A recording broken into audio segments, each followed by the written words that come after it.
Forms enable you to communicate with your site visitors. Without forms, you wouldn't be able to shop online, conduct surveys, poll your site visitors, or receive contact requests. In this tutorial, we'll show you how to add a contest entry form to the Transplanet Airlines website. If you want to follow along, please start by opening the file TPA Saturn, which you'll find in the Lesson 19 folder. In this instance, we will be adding the new form after the closing Heading 2 tag, following the text Contest Entry Form. A form is basically made up of 4 parts, the first of which is the form element. Let's add the form start tag now.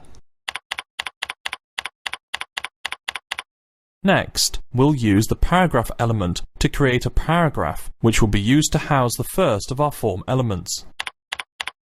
Labels, the second part of the form, are used to identify form elements. Let's quickly add the first of our labels, the site visitor's name.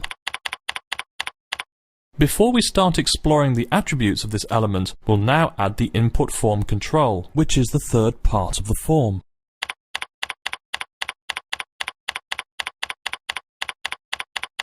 Here you can see that we've set the input tag type attribute to text. When rendered in the browser, this will create a single line text field that will enable site visitors to enter their full name.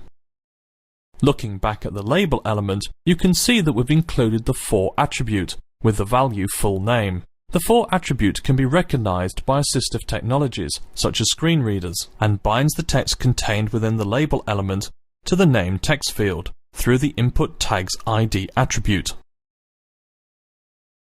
Next, we'll close the paragraph tag. Now, we'll add another label for the site visitor's email address, which will also wrap in a paragraph element, as well as another input control. The 2 text entry boxes, full name and email address, that we have added so far are great for collecting a single line of text. But in this case, we also want site visitors to describe why they want to visit Saturn. Rather than using a single line text field, we now need to use an input control that allows for multiple lines of text. To do this, we'll use a text area element. But first, let's add a new label called entry. Next, we'll add the text area control.